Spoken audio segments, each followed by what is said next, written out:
ব্রাজিলের একাদশে বড় পরিবর্তন। রাফিনহা নেই, ফিরছেন নেইমার। স্কটল্যান্ড ম্যাচে কেমন হতে পারে সেলেসাওদের স্টার্টিং 11? 2026 বিশ্বকাপের গ্রুপ পর্বের শেষ ম্যাচকে ঘিরে এখন তুমুল উত্তেজনা বিরাজ করছে ব্রাজিল শিবিরে। একদিকে নকআউট পর্বে টিকিট নিশ্চিত করার লক্ষ্য, অন্যদিকে ইনজুরি, ফর্ম এবং কৌশলগত পরিবর্তনের সমীকরণ। সব মিলিয়ে স্কটল্যান্ডের বিপক্ষে ম্যাচটি হতে যাচ্ছে অত্যন্ত গুরুত্বপূর্ণ। তবে সবচেয়ে বড় প্রশ্ন হচ্ছে, রাফিনহার অনুপস্থিতিতে কার্লো আনচেলোট্টি কাদের নিয়ে সাজাবেন তার প্রথম একাদশ? নেইমার কি সরাসরি একাদশে ফিরবেন, নাকি বেঞ্চ কেটেই শুরু করবেন? আর কোন কোন খেলোয়াড় নিজেদের দুর্দান্ত পারফরম্যান্সের কারণে একাদশে জায়গা ধরে রাখবেন?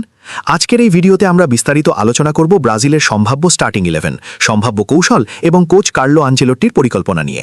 তাই পুরো ভিডিওটি শেষ পর্যন্ত দেখুন, কারণ শেষের দিকে আমরা এমন কিছু গুরুত্বপূর্ণ বিষয় নিয়ে কথা বলবো যা ব্রাজিল সমর্থকদের জন্য হতে পারে বড় সুখবর।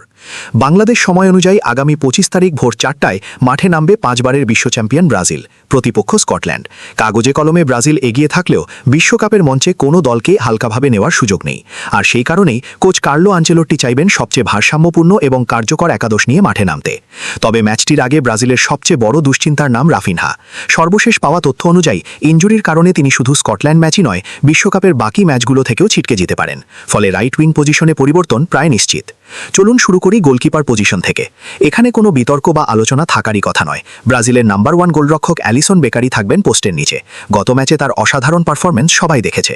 গুরুত্বপূর্ণ মুহূর্তে দারুণ কিছু সেভ করে তিনি দলের জয়ে গুরুত্বপূর্ণ ভূমিকা রেখেছেন। ম্যাচ শেষে তার রেটিংও ছিল অসাধারণ।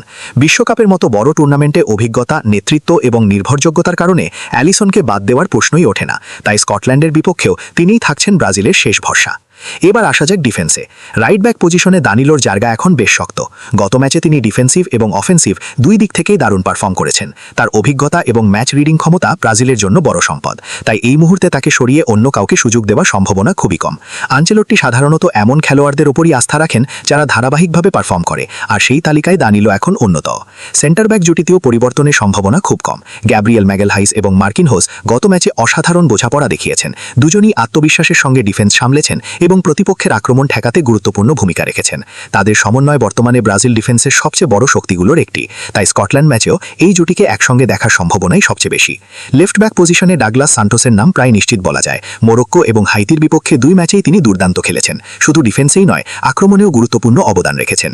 আধুনিক ফুটবলে ফুলব্যাকদের কাছ থেকে যেভাবে আক্রমণ ও রক্ষণ দুই দিকেই অবদান আশা করা হয়, ডাগলাস সান্টোস ঠিক সেটাই করে দেখিয়েছেন। ফলে এই পজিশনে পরিবর্তনের কোনো যৌক্তিক কারণ আপাতত দেখা যাচ্ছে না। মিডফিল্ডের দিকে তাকালে দেখা যায় ব্রাজিলের সবচেয়ে ভারসাম্যপূর্ণ অংশ সম্ভবত এটাই। ক্যাসেমিরো, ব্রুনো গিমারেস এবং লুকাস পাকেতার ত্রয়ী বর্তমানে দারুণ ছন্দে রয়েছে। ক্যাসেমিরো ডিফেন্সিভ মিডফিল্ডার হিসেবে তার অভিজ্ঞতা এবং ট্যাকলিং দক্ষতা দিয়ে প্রতিপক্ষের আক্রমণ ভেঙে দিচ্ছেন। গত ম্যাচে তার একাধিক সফল ট্যাকেল ছিল দলের জন্য গুরুত্বপূর্ণ। অন্যদিকে Bruno Guimaraes box to box midfielder হিসেবে পুরো মাঠ জুড়ে দৌড়েছেন এবং রক্ষণ ও আক্রমণের মধ্যে দারুণ সংযোগ তৈরি করেছেন। আর লুকাস পাকেতা ছিলেন দলের সৃজনশীল শক্তি। তিনি একাধিক বড় সুযোগ তৈরি করে দিয়েছেন সতীর্থদের জন্য এবং আক্রমণের গতি বাড়িয়েছেন। এই তিনজনকে নিয়ে গড়া মিডফিল্ড ট্রায়াঙ্গেল বর্তমানে ব্রাজিলের অন্যতম বড় অস্ত্র। তাই এই অংশেও পরিবর্তনের সম্ভাবনা খুবই কম। এবার আসি আক্রমণ ভাগে। লেফট উইংয়ে ভিনিসিয়াস জুনিয়রের জায়গা নিয়ে কোনো প্রশ্নই ওঠে না। বর্তমানে তিনি শুধু ব্রাজিলের নয়, পুরো বিশ্বকাপের অন্যতম সেরা পারফর্মার। গত কয়েক ম্যাচে তার গোল এবং অ্যাসিস্টের সংখ্যা দেখলেই বোঝা যায় তিনি কতটা ধারাবাহিক। বিশ্বকাপের মঞ্চে তিনি ইতোমধ্যেই একাধিকবার ম্যাচ সেরা হয়েছেন। তার গতি, ড্রিবলিং এবং গোল করার ক্ষমতা প্রতিপক্ষ ডিফেন্ডারদের জন্য বড় মাথা ব্যথার কারণ। তাই স্কটল্যান্ড ম্যাচেও বাম প্রান্তে তিনিই হবেন ব্রাজিলের প্রধান আক্রমণ ভাগের অস্ত্র। সেন্টার ফরওয়ার্ড হিসেবে মাথিউস কুনহার জায়গাটাও এখন অনেকটাই নিশ্চিত। সর্বশেষ ম্যাচে জোড়া গোল করে তিনি নিজের যোগ্যতার প্রমাণ দিয়েছেন। শুধু গোলই নয়, দলের জন্য তার ওয়ার্ক রেটও অসাধারণ। সামনে থেকে প্রেসিং করা, ডিফেন্ডারদের ব্যস্ত রাখা এবং আক্রমণের সময় সঠিক জায়গায় উপস্থিত থাকা, সব মিলিয়ে তিনি বর্তমানে ব্রাজিলের আক্রমণ ভাগে গুরুত্বপূর্ণ ভূমিকা পালন করছেন। তাই এমন পারফরম্যান্সের পর তাকে বেঞ্চে বসিয়ে রাখার সম্ভাবনা খুবই কম। এখন সবচেয়ে বড় প্রশ্ন, রাফিনহার জায়গায় কে খেলবেন? বর্তমান পরিস্থিতিতে সবচেয়ে আলোচিত নাম হচ্ছে রায়ান। বিভিন্ন রিপোর্ট এবং ব্রাজিলের ঘনিষ্ঠ সূত্রগুলোর তথ্য অনুযায়ী কার্লো আনচেলোট্টি তার ডিফেন্সিভ ওয়ার্ক রেট নিয়ে বেশ সন্তুষ্ট। আধুনিক ফুটবলে শুধু আক্রমণ নয়, উইঙ্গারদের রক্ষণেও অবদান রাখতে হয়, আর রায়ান এই কাজটি খুব ভালোভাবে করতে পারেন। হয়তো তিনি রাফিনহার মতো আক্রমণাত্মক হুমকি তৈরি করতে পারবেন না, কিন্তু দলের ভারসাম্য রক্ষা করতে তার ভূমিকা গুরুত্বপূর্ণ হতে পারে। তাই রাইট উইংয়ে তাকে দেখার সম্ভাবনাই বর্তমানে সবচেয়ে বেশি।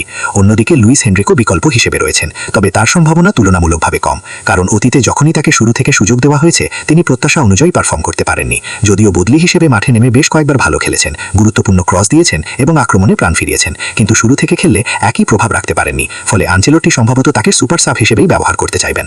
এবার আসি সবচেয়ে আলোচিত নাম নেইমার জুনিয়রকে নিয়ে। ব্রাজিল সমর্থকদের জন্য বড় সুখবর হচ্ছে তিনি এখন পুরোপুরি ফিট এবং স্কোয়াডে ফিরেছেন। কোচ কার্লো আনচেলত্তিও নিশ্চিত করেছেন যে নেইমার ম্যাচের জন্য প্রস্তুত। তবে এর মানে এই নয় যে তিনি সরাসরি একাদশে ফিরবেন। দীর্ঘ সময় ইনজুরিতে থাকার পর কোনো খেলোয়াড়কে হঠাৎ করে শুরু থেকে মাঠে নামানো ঝুঁকিপূর্ণ হতে পারে। সাধারণত এমন পরিস্থিতিতে কোচেরা ধীরে ধীরে খেলোয়াড়কে ম্যাচের মধ্যে ফিরিয়ে আনেন। তাই নেইমারের ক্ষেত্রে সবচেয়ে সম্ভাব্য দৃশ্য হলো তিনি বেঞ্চ থেকে ম্যাচ শুরু করবেন। যদি ব্রাজিল প্রথমার্ধেই 2 বা 3 গোলে লিড নিয়ে নেয় তাহলে দ্বিতীয়ার্ধে শুরুতেই তাকে মাঠে দেখা যেতে পারে। আবার ম্যাচ যদি প্রতিদ্বন্দ্বিতাপূর্ণ হয় তাহলে 60 থেকে 70 মিনিটের দিকে তাকে নামিয়ে আক্রমণে নতুন মাত্রা যোগ করার চেষ্টা করা হতে পারে। এমনও হতে পারে যে কোচ কোনো ঝুঁকি নিতে না চেয়ে তাকে পুরো ম্যাচেই বিশ্রামে রাখলেন। ফলে নেইমারের বিষয়ে চূড়ান্ত সিদ্ধান্ত নির্ভর করবে ম্যাচের পরিস্থিতির ওপর। সবকিছু বিবেচনা করলে স্কটল্যান্ডের বিপক্ষে ব্রাজিলের সম্ভাব্য একাদশ হতে পারে goalkeeper Alisson Becker, right back Danilo, centre ব্যাকে মার্কিনহোস এবং Gabriel Magalhaes, left back Douglas Santos, মিডফিল্ডে ক্যাসেমিরো, ব্রুনো গিমারেস এবং লুকাস পাকেতা, রাইট উইংয়ে Rayan, centre forward Matheus Cunha এবং লেফট উইংয়ে ভিনিসিয়াস জুনিয়র। এখন দেখার বিষয় কার্লো আনচেলত্তি শেষ পর্যন্ত এই একাদশ নিয়েই মাঠে নামেন কিনা, নাকি ম্যাচের আগে আরও কোনো চমক অপেক্ষা করছে। রাফিনহার অনুপস্থিতি, নেইমারের প্রত্যাবর্তন এবং নকআউট পর্বে ওঠার চাপ সব মিলিয়ে স্কটল্যান্ডের বিপক্ষে ম্যাচটি হতে যাচ্ছে ব্রাজিলের জন্য অত্যন্ত গুরুত্বপূর্ণ একটি পরীক্ষা। আর এই ম্যাচের ফলাফলই হয়তো নির্ধারণ করে দিতে পারে বিশ্বকাপের পরবর্তী পথ চলায় সেলেসাউদের আত্মবিশ্বাস কতটা বাড়বে। আপনাদের মতে ব্রাজিলের এই সম্ভাব্য একাদশ কি সেরা সিদ্ধান্ত? রাফিনহার জায়গায় রায়ানকে খেলানো উচিত নাকি লুইস হেনরিককে সুযোগ দেওয়া উচিত? আর নেইমারকে শুরু থেকেই মাঠে নামানো উচিত? আপনার মতামত অবশ্যই কমেন্টে জানাতে ভুলবেন না।